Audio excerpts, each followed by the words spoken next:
Hello student, তোমরা কেমন আছো? আশা করি তোমরা সবাই ভালো আছো। প্রতাপ একাডেমি কোচিং পরিবারে তোমাদেরকে সকলকেই স্বাগত জানাই। তোমরা যারা একাদশ শ্রেণীর ছাত্রছাত্রী রয়েছো, তোমাদের জন্য আজকে আমি নিয়ে চলে এসেছি ক্লাস একাদশ শ্রেণীর সেকেন্ড সেমিস্টারে পলিটিক্যাল সায়েন্সে তৃতীয় অধ্যায় সরকারের বিভিন্ন রূপ। এই অধ্যায় থেকে গুরুত্বপূর্ণ একটি 6 মার্কসের কোশ্চেন উইথ অ্যান্সার নিয়ে হাজির হয়েছি। চলো বেশি দেরি করবো না, আজকে আমরা দেখে নেব ক্লাস একাদশ শ্রেণীর সেকেন্ড সেমিস্টারে পলিটিক্যাল সায়েন্সে তৃতীয় অধ্যায় অর্থাৎ সরকারের বিভিন্ন রূপ। এই অধ্যায় থেকে একটি গুরুত্বপূর্ণ 6 মার্কসের কোশ্চেন উইথ অ্যান্সারটি তোমরা দেখে নাও। উদারনৈতিক গণতান্ত্রিক ব্যবস্থার বৈশিষ্ট্য সম্পর্কে আলোচনা করো। প্রথমে তোমরা লিখবে ভূমিকা। ভূমিকায় তোমরা কি লিখবে?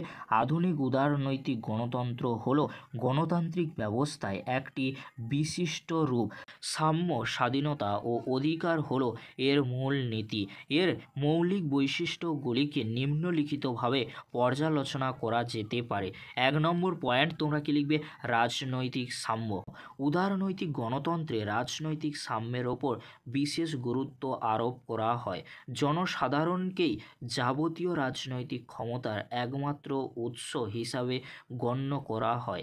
এক্ষেত্রে জনগণের শাসন কার্যত সংখ্যাগরিষ্ঠের শাসনে পরিণত হয়, কারণ বর্তমানে রাষ্ট্রের আয়তন ও জনসংখ্যা দুই বিশাল ও বিপুল। তাই নির্বাচিত প্রতিনিধিদের মাধ্যমে জনগণ পরোক্ষভাবে রাষ্ট্র পরিচালনায় অংশগ্রহণ করে। সার্বিক প্রাপ্তবয়স্কের ভোটাধিকারের ভিত্তিতে প্রত্যেক ব্যক্তির একটি ভোটদানের অধিকার স্বীকার করা হয় এবং নির্বাচনের মাধ্যমে সরকার গঠিত হয়।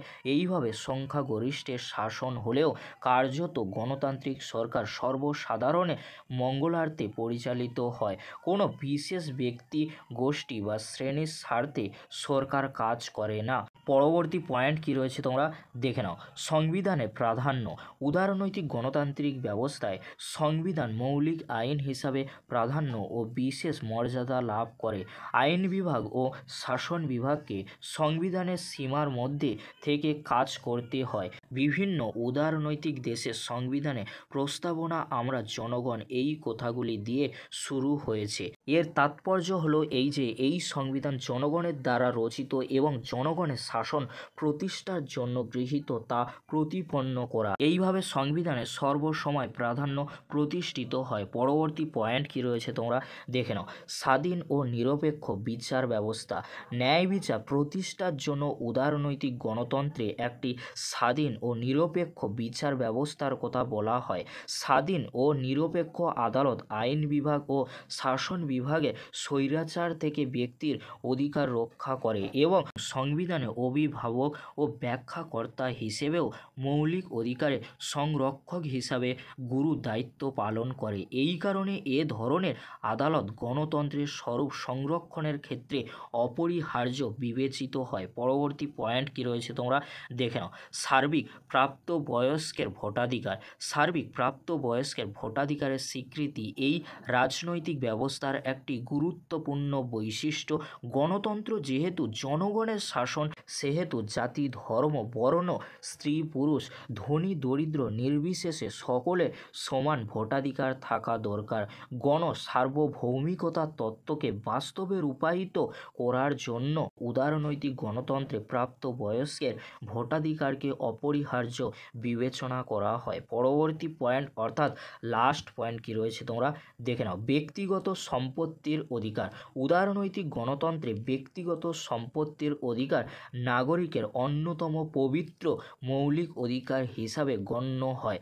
ব্যক্তিগত মালিকানা বা সম্পত্তির অধিকারকে ভবিষ্যতে নিরাপত্তা, বৈষয়িক প্রয়োজনীয়তা, উৎপাদনের অগ্রগতিতে উৎসাহ দান প্রভৃতি মনস্তাত্ত্বিক ও নৈতিক কারণে সমর্থন করা হয়।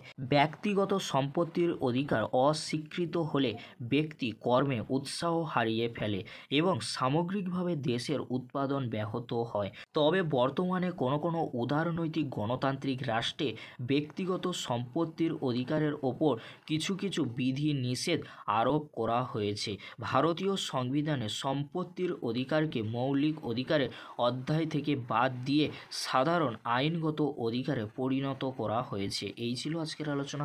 যদি ভিডিওটি হেল্পফুল হয়ে থাকে অবশ্যই ফ্রেন্ডদের কাছে বেশি করে শেয়ার করে দিও। আজকের এতটুকু। পরবর্তীতে দেখা হচ্ছে নেক্সট কোনো একটি ভিডিওতে। ভিডিওটি দেখার জন্য তোমাদেরকে অসংখ্য ধন্যবাদ।